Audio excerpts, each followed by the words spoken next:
എല്ലാവർക്കും നമസ്കാരം. ഇന്ന് നാരായണീയം 45-ാം ദശകത്തിലെ രണ്ടാമത്തെ ശ്ലോകത്തെക്കുറിച്ച് ചിന്തിക്കാം. ഹരേ നാരായണ. മൃദു മൃദു വിഹസന്താ ഉന്മിഷദ്ബന്ധവന്തൗ വദനപതിതകേശൗ ദൃശ്യപാദാബ്ജദേശൗ ഭുജഗളിതകരാന്തവ്യാലഗത്കങ്കണാംഗൗ മതിമഹരദമുച്ചൈ പശ്യതാം വിശ്വനൃണാം. ഇനി ഈ ശ്ലോകത്തിലെ ഓരോ വാക്കുകളുടെയും അർത്ഥത്തെക്കുറിച്ച് ചിന്തിക്കാം. മൃദു മൃദു വിഹസന്തൗ, മൃദുവായി പുഞ്ചിരി പൊഴിക്കുന്നവരും. ആര്? രാമകൃഷ്ണന്മാർ. ഉന്മിഷദന്തവന്തൗ, മനോഹരമായി തെളിഞ്ഞു കാണുന്ന ചെറിയ പല്ലുകൾ ഉള്ളവരും. വദനപതിതകേശൗ, മുഖത്തേക്ക് അഴിഞ്ഞു വീണ തലമുടിയോടു കൂടിയവരും. കുട്ടികളെ വർണ്ണിക്കുകയാണ്.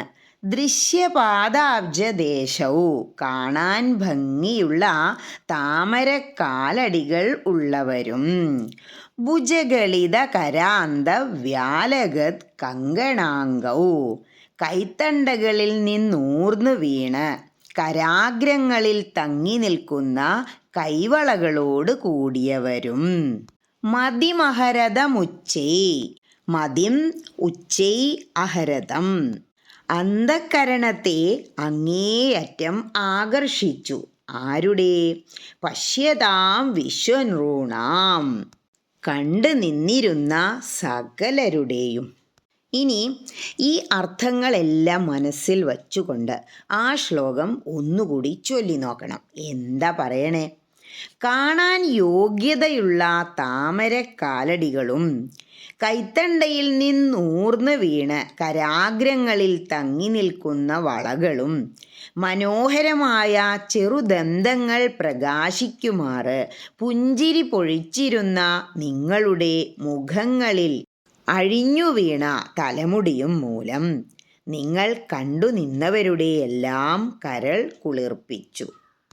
അതായത് ചെറിയ കുട്ടികൾ എന്നത് തന്നെ നമുക്കെല്ലാം മനസ്സിന് ആനന്ദകരമായ കാഴ്ചയാണ്. പ്രത്യേകിച്ചും ആ മുട്ടുകുത്തി കുറേശ്ശെ എഴുന്നേറ്റ് പിച്ച വെച്ച് നടക്കുന്ന ആ പ്രായം. ഇവിടെയാണെങ്കിലോ രാമകൃഷ്ണന്മാരാണ് കുട്ടികളായി വരുന്നത്. ഭഗവാൻ തന്നെ കുഞ്ഞായി അവതരിച്ച് ബാലലീലകൾ കാട്ടി ഭക്തന്മാരുടെ മനസ്സിനെ അങ്ങനെ കുളിർപ്പിക്കുകയാണ്. മുഖത്തേക്ക് നോക്കുമ്പോൾ എന്താ കാണുന്നേ? വദനപതിതകേശോ, മുഖത്തേക്ക് അഴിഞ്ഞ് വീണ് കിടക്കുന്ന ആ തലമുടിയാ. അതൊരു പ്രത്യേക ഭംഗിയാ. ഇനി ആരെങ്കിലും ശ്രദ്ധിച്ച് നോക്കുകയാണെങ്കിലോ, മൃദു മൃദു വിഹസന്തൗ, മൃദുവായിട്ട് അങ്ങനെ ചിരിക്കും മുഖത്തേക്ക് നോക്കുന്നവരോട്. ആ സമയത്ത് എന്താ നമുക്ക് കാണാൻ കഴിയുന്നേ? ഉന്മിഷദന്തവന്തൗ, മനോഹരമായി തെളിഞ്ഞു കാണുന്ന കുഞ്ഞരി പല്ലുകൾ. അത്രയും ആകർഷണം തോന്നുന്ന ആരെങ്കിലും ആണെങ്കിൽ, അതായത് ഭക്തി കൊണ്ട് ആകർഷണം ഉള്ളവരാണെങ്കിൽ, ഭഗവാൻ കുഞ്ഞി കാലടികൾ വച്ച് ഓടി വരും. ആ കാലടികളെ ഭട്ടതിരിപ്പാട് എങ്ങനെയാ വർണ്ണിക്കണേ? ദൃശ്യപാദാബ്ജദേശവും, കാണാൻ ഭംഗിയുള്ള എങ്ങനത്തെയാ? താമര പോലെ താമരക്കാലടികൾ ഉള്ളവരാണ് ഈ കുട്ടികൾ. മറ്റൊന്ന്, ഇനി കൈകളിലേക്ക് നോക്കിയാലോ? വെണ്ണയോ പാലോ തൈരോ ആണോ ഈ കലത്തിൽ എന്ന പോലെ ആ ഗോപികമാരെ കാണുമ്പോൾ കൈ നീട്ടിക്കൊണ്ട് ഓടി വരിക. ഇതാ എന്നെ എടുത്തോളൂ എന്നുള്ള പോലെ രണ്ട് കൈയും നീട്ടിയിട്ടാണ് അത്രേ കൃഷ്ണൻ ഓടി വരിക. അതാണ് ഇവിടെ ഭുജഗളിത കരാന്ത വ്യാലകൽ കങ്കണാംഗൗ എന്ന് പറയുന്നത്. രാവിലെ തന്നെ കുളിയെല്ലാം കഴിഞ്ഞ് യശോദാമ്മ കൈകളിലൊക്കെ കാപ്പൊക്കെ അണിയിക്കും.